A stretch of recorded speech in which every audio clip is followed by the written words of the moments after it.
Vamos abrir as nossas Bíblias na primeira epístola de João, capítulo 3. 1 João, capítulo 3. Vamos ler do verso 4 ao verso 6.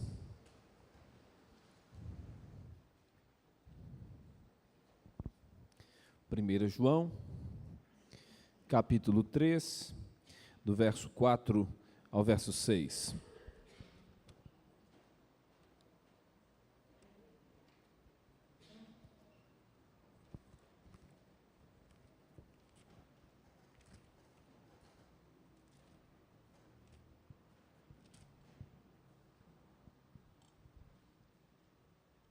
Assim nos diz a palavra do Senhor: todo aquele que pratica o pecado também transgride a lei, porque o pecado é a transgressão da lei. Sabeis também que ele se manifestou para tirar os pecados, e nele não existe pecado. Todo aquele que permanece nele não vive pecando. Todo aquele que vive pecando não o viu, nem o conheceu. Vamos orar mais uma vez? Quero te convidar a fechar os seus olhos, colocando a sua vida diante do Senhor, pedindo que Ele venha falar ao nosso coração nessa noite.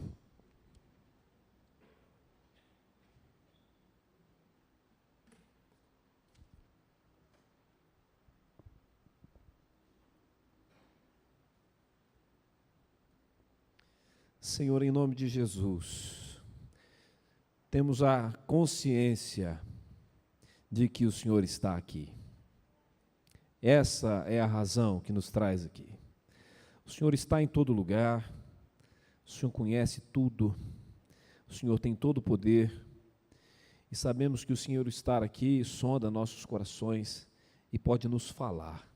Se o Senhor quiser, o Senhor pode mudar a nossa vida, alcançar os nossos corações, e só o Senhor tem esse poder.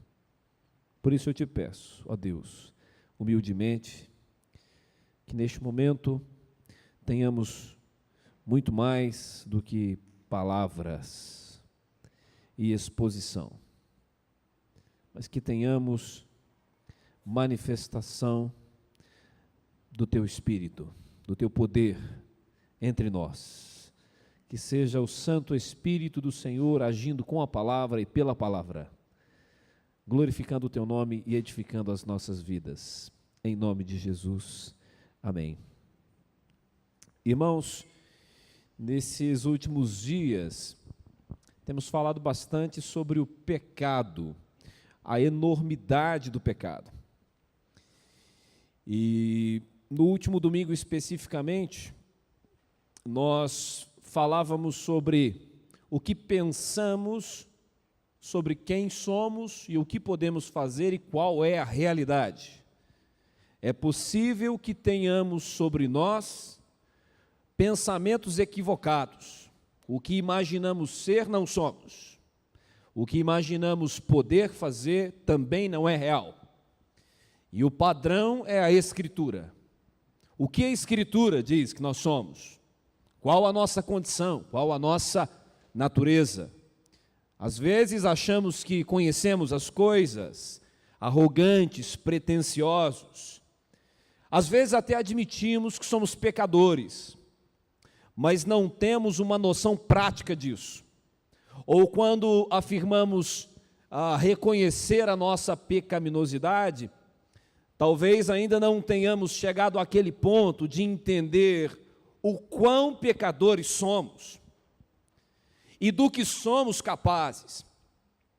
Podemos pensar um pouco naquele que ainda não conhece a Jesus, não nasceu de novo, não recebeu a Cristo como o seu Salvador, então ainda não experimentou uma transformação na parte mais profunda do seu ser, no seu coração, na sua alma, nas suas emoções. Pense em quão pecador é este que ainda não nasceu de novo. Ainda é escravo dos seus pensamentos pecaminosos, ainda é escravo de suas emoções, de sua vontade, não consegue não pecar, é influenciado por este mundo e não consegue resistir a essa influência, vive pecando como aqueles com quem ele convive também pecam, é influenciado por Satanás, age de conformidade com seus comandos, e do que pessoas que não têm o Senhor Jesus são capazes. Dê uma olhada para a nossa sociedade, para os jornais, veja quanta maldade, quanta corrupção, assassinato, todo tipo de perversão e imoralidade sexual, pais assassinando os filhos, esposos e esposas atentando contra a vida do próprio companheiro, pessoas se matando, todo tipo de perversão sexual. Convivemos com isso cotidianamente, sabemos que isso acontece. Isso mostra quão pecador alguém é. Se você for pensar na história, até aqui, pense nas grandes guerras. Pense em milhões e milhões de vidas que foram dizimadas, gente massacrada, assassinada, genocídios, crimes contra a humanidade. Quanta coisa já aconteceu. Escravidão, quantas pessoas padeceram? Escravidão em nome de Deus. Gente que escravizava usando o evangelho. Gente que chicoteava seus escravos, mas aos domingos os reunia para ouvir e aprender sobre Deus. Isso aconteceu, inclusive em nome da fé. Povos indígenas quase que em sua totalidade dizimados também em nome da fé. Pense nisso. Quanta maldade praticada por gente que não conheceu o evangelho verdadeiro. Agora pense nos crentes, os que já conheceram a Cristo. Qual a condição deles? Há uma nova vida, há uma aptidão para fazer coisas boas, mas de acordo com a Bíblia ainda há um velho homem que tenta se levantar, há resquícios da velha natureza, portanto ainda há potencialidade para o mal. Você lê a Escritura e percebe que isso existia naquela época. 1 aos Coríntios capítulo 5, Paulo escreve a uma igreja e diz que havia alguém naquela igreja que se relacionava sexualmente com a mulher do seu pai. Era gente que frequentava uma igreja local. E havia esse tipo de perversão sexual entre os crentes. De quanta maldade ainda os crentes são capazes, mesmo que ainda já tenham recebido a Cristo. Quem recebeu Jesus, mas não anda com Ele cotidianamente, é capaz também de fazer muita coisa errada, de trazer muito mal a si mesmo. Então pensamos em quão pecadores nós somos. Há potencialidade em nós para o quê? Ontem aqui com os homens falávamos sobre isso. Alguns não admitem. Talvez a esposa pergunta para ele, então, você seria capaz de me trair? E aí o homem diz assim, eu não. Ainda que todos os homens por aí façam isso, eu jamais farei. E a Bíblia diz, aquele que está de pé, veja que não caia. Ah, você seria capaz de agredir alguém? Não, eu não sou, eu sou um santo. Eu sou santo, eu me garanto. E pode colocar aí outros pecados e se perguntar, mesmo você hoje sendo crente, você seria capaz de cometer estas coisas? A menos que Jesus tenha misericórdia de nós e continue nos alimentando, ainda somos capazes disso. Isso não é para gerar em nós aquela sensação de que então está tudo bem. Sou pecador e não há o que fazer. Então, me desculpe sempre quando eu pecar, porque eu não posso ser diferente. Sabe? Não é normal, não é aceitável, não é bom, não é isso. E se somos capazes de todo tipo de maldade, então devemos vigiar e orar, porque o espírito está pronto, mas a carne, na verdade, é fraca. Há potencialidade em nós para o mal, então devemos nos revestir do novo homem todos os dias e nos despirmos do velho homem. É uma luta cotidiana. Se você sabe que tem em si potencial para o mal, então ande com Deus, clame por misericórdia para que Ele continue te dominando, para que você consiga fazer a vontade dele.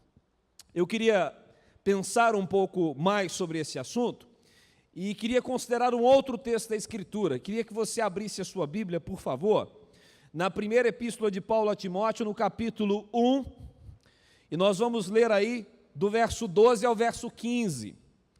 1 Timóteo, capítulo 1, do verso 12 ao verso 15, um texto que já estudamos aqui, mas vamos rememorá-lo nesse momento.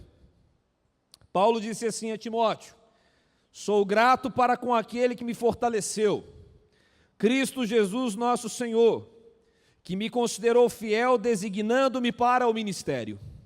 A mim que noutro tempo era blasfemo, perseguidor e insolente, mas obtive misericórdia, pois o fiz na ignorância, na incredulidade.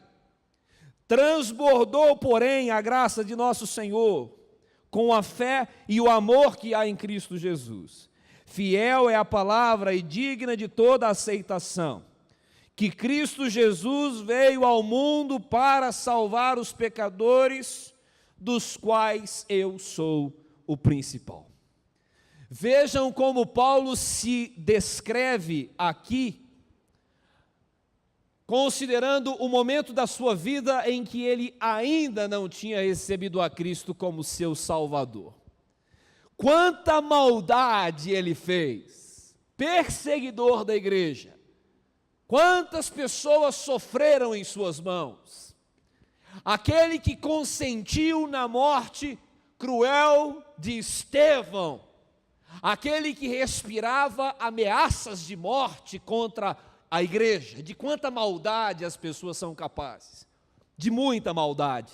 E Paulo descreve aqui toda a sua maldade, toda a sua pecaminosidade, e mostrando como era grande a sua pecaminosidade, Paulo fala sobre como era ainda maior a graça de Deus.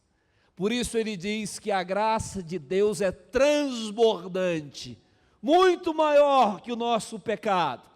Deus é muito mais poderoso, e Deus pode mudar a história de qualquer pecador, por mais perverso que ele seja.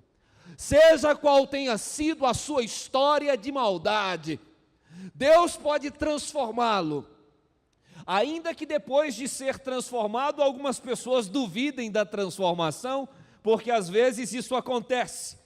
Ainda mais o perseguidor da igreja, aquele que entrava nas casas arrastando pessoas, torturando e matando, agora se diz parte da igreja. As pessoas ficavam com o pé atrás. Será que ele mudou mesmo? Isso ainda continua acontecendo. Mas Paulo menciona aqui a grandeza do seu pecado, a enormidade do pecado e a graça transbordante de Deus muito maior que a nossa pecaminosidade. E aí Paulo diz assim: fiel é esta palavra e digna de toda a confiança, que Cristo Jesus veio ao mundo para salvar os pecadores, dos quais eu sou o principal. A verdade sobre a enormidade do nosso pecado é que a esperança, é que a enormidade do nosso pecado não nos define, é que tem uma saída em face da maldade humana. Podemos nos livrar dessa maldade, ela pode não nos definir. Cristo Jesus se manifestou para tirar os nossos pecados, é sobre isso que eu estou falando. O texto que lemos lá em João diz exatamente isso. Cristo Jesus se manifestou para tirar os nossos pecados. 1 Timóteo capítulo 1, verso 15, Paulo diz a mesma coisa em outras palavras. Fiel é esta palavra e digna de toda confiança. Cristo Jesus veio ao mundo para salvar os pecadores, dos quais eu sou o principal. O pecado pode não nos dominar, não nos definir. Podemos não mais sermos escravos da inclinação pecaminosa, da nossa natureza, só que só há uma saída para isso, e é Jesus Cristo. É necessário nascer de novo, é necessário nascer do alto, nascer do Espírito, receber a Cristo. Ele nos domina, Ele muda a nossa história. Não sei se todos os que estão aqui já nasceram de novo, já receberam Cristo. Cristo é o único que pode livrar você mesmo de toda a sua maldade. Cristo é o único que pode livrar você e eu de colocarmos em prática toda a potencialidade da nossa maldade. Só mesmo Jesus, colocando o pé no freio, nos limitando, nos segurando, nos transformando, somente isso pode nos livrar de vivermos a nossa pecaminosidade. E nesse sentido, o que Deus falou muito ao meu coração também foi assim: consideramos muito a nossa pecaminosidade, a sua enormidade, toda a nossa potencialidade para o mal, o velho homem que ainda existe em nós. Foi pontuado que devemos vigiar, portanto, lutar cotidianamente contra essa maldade, mas há uma outra coisa que precisa ser pontuada. Em Cristo, que tipo de gente a gente pode ser? Quanta coisa boa pode fazer alguém que nasceu de novo em Cristo Jesus? Se há potencialidade para a imoralidade, perversão sexual no homem, que nova inclinação agora Cristo nos deu. Se homens e mulheres são inclinados para todo tipo de maldade, pensando assim na relação conjugal deles, estávamos falando sobre isso ontem. Um homem e uma mulher, dois pecadores que disseram sim um para o outro. Não dá para exigir impecabilidade deles. Certamente são pecadores, mas se eles nasceram de novo em Cristo Jesus, de que maneira esta vivência de Cristo neles os habilita à prática de boas obras? Qual é a diferença que Cristo faz em nossas vidas? Nós falamos muito sobre o pecado e sobre a velha criatura, mas nesse ponto estamos trazendo aqui a realidade da nova criatura. As coisas velhas se passaram, eis que tudo novo se fez. O perseguidor da igreja agora sofre perseguições por causa do evangelho. O ignorante agora conhece a vontade de Deus. O incrédulo agora tem fé. O homem violento agora é um homem amável. E isso é resultado da obra de Deus em uma pessoa. E isso aconteceu conosco e continua acontecendo. E louvado seja Deus por estas transformações tão significativas, perceptíveis, objetivas. Há muitas mulheres que glorificam a Deus hoje, porque Jesus alcançou os seus maridos e passaram a conviver com um marido novo, nitidamente, praticando obras bem diferentes daquelas que praticava antes de conhecer ao Senhor Jesus. Então, aos homens e mulheres que aqui estiveram ontem, somos pecadores, jamais seremos impecáveis, mas o Senhor Jesus está em nós, transformando quem a gente é, nos inclinando para o bem, produzindo em nós boas obras, porque Cristo se manifestou para tirar os nossos pecados, para salvar os pecadores. O pecado pode ser terrível, enorme, mas Jesus é maior do que tudo isso, graças a Deus por Jesus Cristo. Quando João diz aqui, Cristo se manifestou para tirar o pecado do mundo, ele havia dito isso no Evangelho de uma maneira diferente. Quando João diz assim, eis o Cordeiro de Deus que tira o pecado do mundo. A gente fica se perguntando, o Cordeiro de Deus tira o pecado do mundo? Jesus se manifestou para tirar o pecado do mundo. Por que o pecado ainda está no mundo? Por que o pecado ainda está no mundo? Ainda convivemos com a realidade do pecado em nós. Uma velha inclinação que ainda existe em nós. Convivemos com o pecado ou a pecaminosidade fora de nós. O pecado ainda é uma realidade. Quando a Escritura diz que Cristo se manifestou para tirar os pecados do mundo, ou Ele é o Cordeiro de Deus para tirar o pecado do mundo, Isso significa que ele iniciou uma obra de retirada do pecado do mundo, garantindo a sua conclusão. Por isso a Escritura a apresenta como se fosse já realizada. Cristo tira o pecado do mundo, Cristo está tirando o pecado do mundo, e Cristo tirará definitivamente o pecado do mundo, quando vier em poder e grande glória. Aí você pensa nos versos anteriores, quando João diz assim: somos filhos de Deus agora, mas ainda não se manifestou o que haveremos de ser. Porque somos filhos de Deus, mas ainda convivemos com a pecaminosidade em nós e a pecaminosidade fora de nós. Mas quando João diz que Cristo tira o pecado do mundo, João está dizendo que Ele é o Salvador e Ele é o único que pode nos livrar do domínio do pecado. Graças à manifestação de Cristo, hoje podemos dizer que o pecado não nos define mais. Uma coisa é, não somos impecáveis e tropeçamos ainda, mas escravos não mais. Escravos não mais, por causa de Jesus. É por isso que João diz que Ele tira o pecado do mundo. Mas é interessante olhar para esse texto também com este olhar escatológico, pensando no final de tudo. Quando Jesus finalmente nos dará um corpo glorificado, sem qualquer inclinação para o pecado, não haverá mais pecaminosidade em nós, nenhuma inclinação.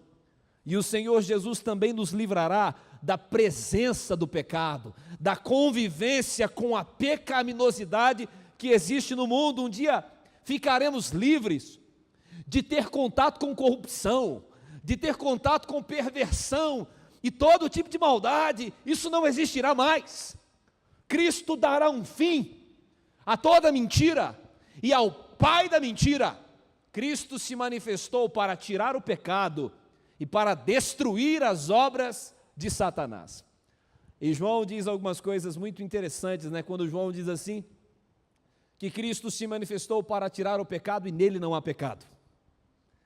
Vejam bem aqui que a santidade absoluta de Cristo é asseverada por João aqui. E de fato Cristo não retiraria o pecado do mundo se ele tivesse pecado.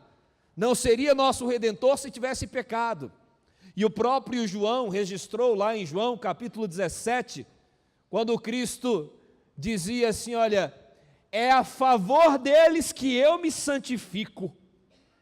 E aí Jesus ora e diz assim, santifica-os na verdade, a tua palavra é a verdade. Há uma coisa interessante, há alguns anos da vida de Cristo que são ocultos para nós.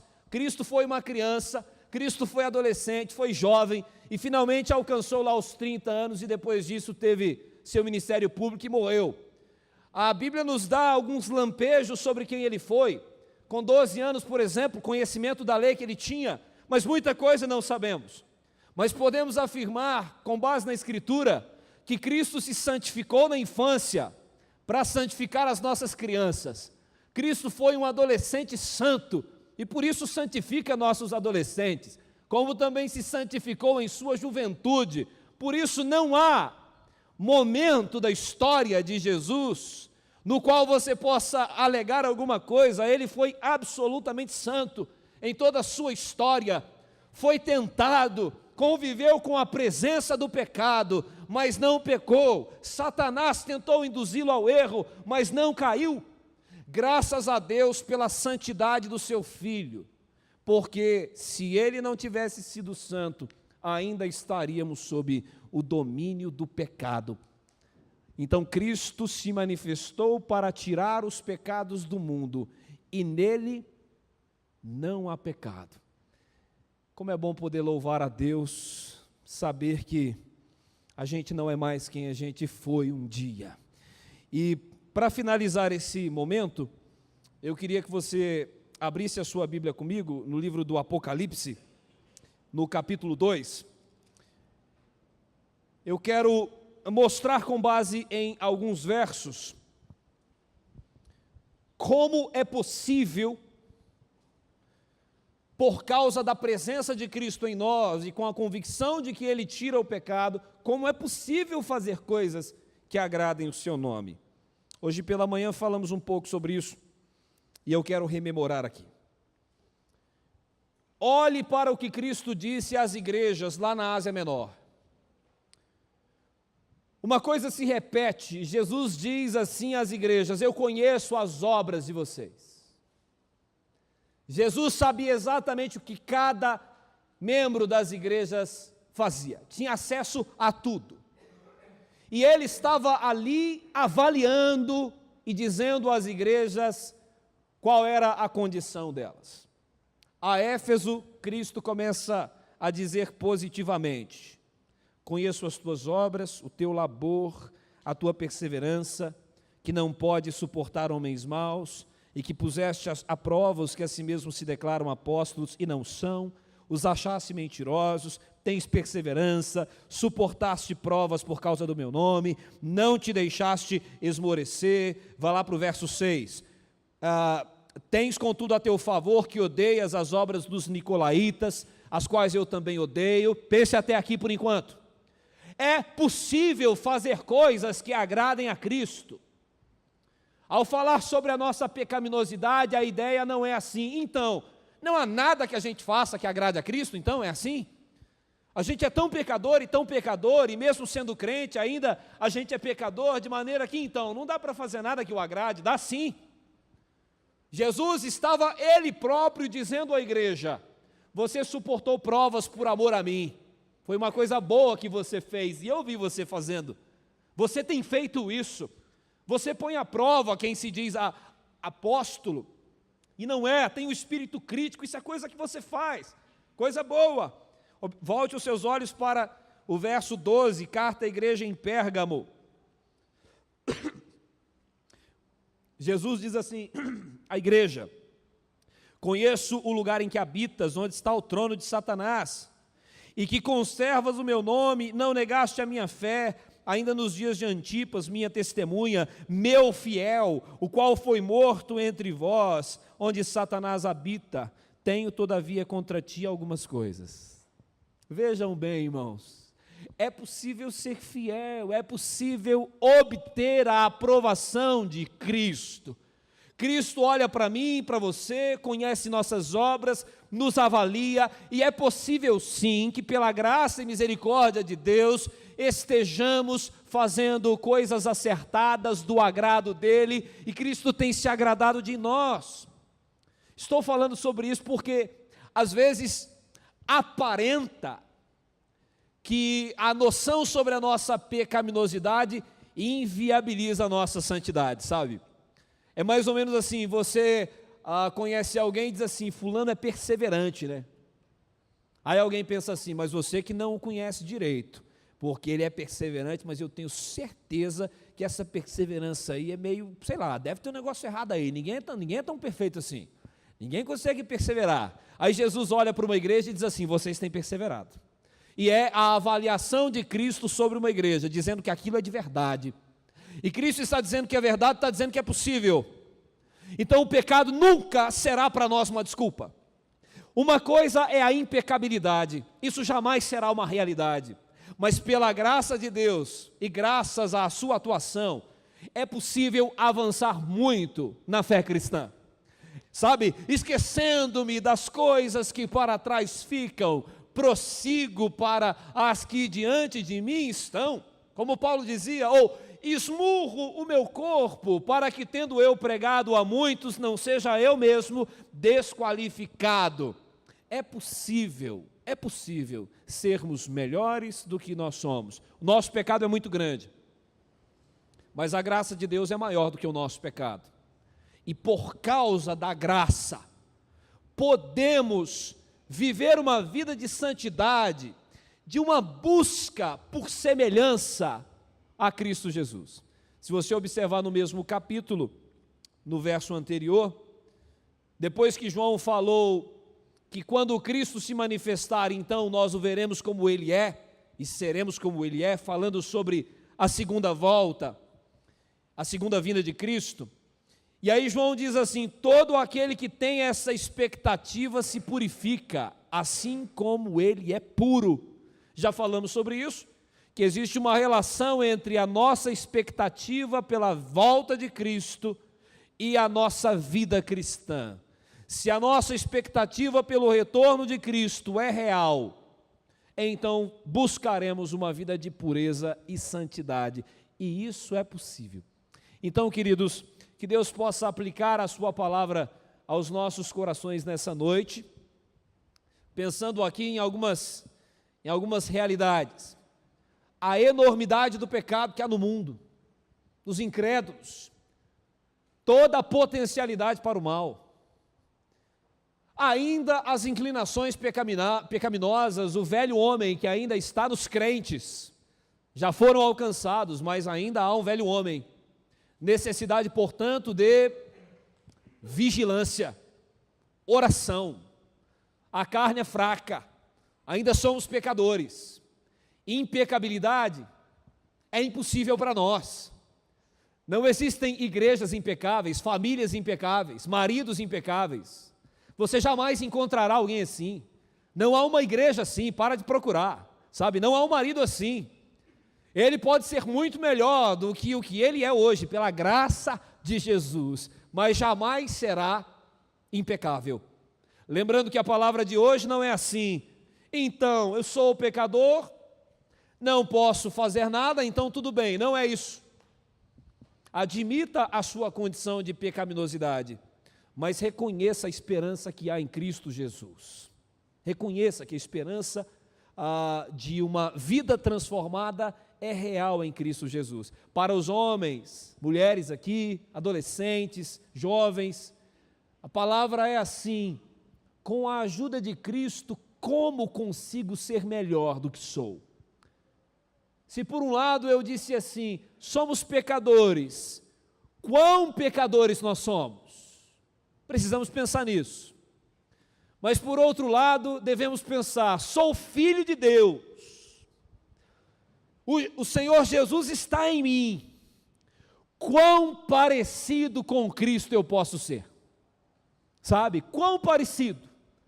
O pecado me puxa para lá, mas a vida de Cristo que há em mim me eleva. Então é possível viver uma vida melhor do que a que temos avançado, conseguimos vencer o pecado. E louvar a Deus também por essa graça tão maravilhosa. Cristo se manifestou para tirar o pecado do mundo. E ao ler esse texto, fiquei pensando naquele dia em que Cristo concluirá essa obra. E não vai haver mais velho homem em nós. E não vai haver mais pecado com o qual a gente terá que conviver. Sem tragédias, corrupções, imoralidades, suicídios, pedofilia, todo tipo de maldade com a qual a gente convive, um dia tudo isso será aniquilado. E por outro lado, também pensando nessa palavra, que Cristo tira o pecado do mundo, Cristo muda qualquer pecador. Qualquer pecador. O pecado pode ser grande, mas a graça de Cristo é transbordante. Queria que a gente pensasse nisso, nosso coração se enchesse de fé, e que a gente anunciasse essa palavra nesse mundo de gente tão corrompida. Que as pessoas possam acreditar que o Senhor Jesus faz milagre e produz grandes transformações. Mudou a vida de um gadareno possesso por uma legião de demônios. Jesus é poderoso, Jesus é maior do que o pecado. A graça de Jesus é maior. Tenhamos esperança nisso, que anunciemos o Evangelho com essa expectativa. Sabe, a gente olha para algumas pessoas e às vezes acha que não há o que fazer. Há alguém que está mantendo no coração intenções suicidas, ou já tentou se matar algumas vezes. É possível que você conheça gente assim, eu conheço algumas. Já tentou se matar, ou talvez está maquinando isso. Procura ajuda aqui, não encontra, ali não encontra, toma remédio, não ajuda, o psiquiatra não ajuda. Sabe, quem pode? Jesus pode tirar o desejo suicida do coração de quem o tem. Jesus pode mudar, colocar desejo pela vida, vontade de viver. gente profundamente envolvida no tráfico de drogas, gente que já matou muita gente, sabe? Jesus pode ir lá e tirar a pessoa desse abismo. Jesus pode fazer, Ele é todo poderoso, irmão. Então nunca olhe para ninguém, por mais pecador que para você pareça que uma pessoa seja. Lembre-se sempre que a graça de Cristo é maior, é transbordante. Paulo, perseguidor da igreja, vejam o tamanho da graça, de perseguidor da igreja a perseguido pela igreja. Um homem que estava disposto a perseguir e matar os crentes, depois que Cristo muda quem ele está disposto a dar a vida dele pela igreja. Então, quando você ouvir alguém dizendo assim, não gosto de crente, não gosto de igreja, sabe? Gente se levantando, perseguindo a igreja, como existem alguns no nosso país, tentando limitar o nosso direito de expressar a nossa fé publicamente. Ao olhar para tudo isso, lembre-se de quem Jesus é. Ele é muito maior do que às vezes a gente acha que Ele é. Ele é tudo aquilo que a Bíblia diz que Ele é. Ele é Deus Todo-Poderoso, o único que pode tirar o pecado do mundo. E outra coisa que aprendemos, o problema fundamental do ser humano é o seu pecado. O problema fundamental das relações é a pecaminosidade humana, sabe? E só existe uma saída e uma solução para o pecado do homem, e é Jesus Cristo. E Jesus se manifestou não para criar uma revolução social, sabe? Mas para tirar o pecado do mundo. Então não olhe para Cristo com outra expectativa. Cristo veio para tirar o pecado do mundo. Tem tirado o meu. Já fez com que eu não fosse mais escravo dele. E um dia, pela graça, eu não terei mais nenhum. Pela graça. Queria te convidar a fechar os olhos. Nós vamos orar ao Senhor. Dê graças a Deus por não ser mais o pecador que você já foi. Dê graças ao Cordeiro de Deus que tira o pecado do mundo.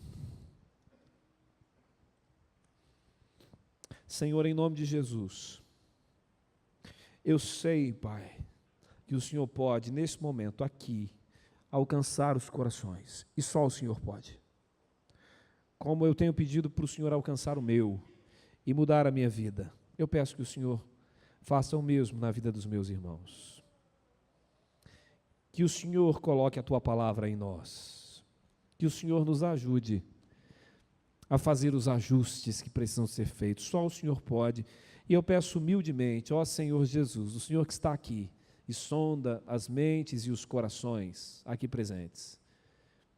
Faça um milagre agora. Opere em nós, através da Sua palavra. Te damos graças porque o Senhor nos livrou do domínio do pecado. Te damos graças porque o Senhor se santificou para nos santificar. Te damos graças pela viva esperança que temos, que um dia o Senhor concluirá essa obra, tirando definitivamente o pecado que está em nós e o pecado que está no mundo. Rogamos por aqueles que ainda não Te conhecem e ainda são escravos do pecado, que a Tua graça também os alcance. E Te pedimos aqui, peço por mim e pelos meus irmãos, nos ajude a sermos mais parecidos com o Senhor cotidianamente, dentro das nossas casas e em todo o tempo. A graça do Senhor que está em nós é maravilhosa, é transbordante, por isso podemos ser melhores do que somos. E eu peço isso por mim e pelos meus irmãos, em nome de Jesus. Amém.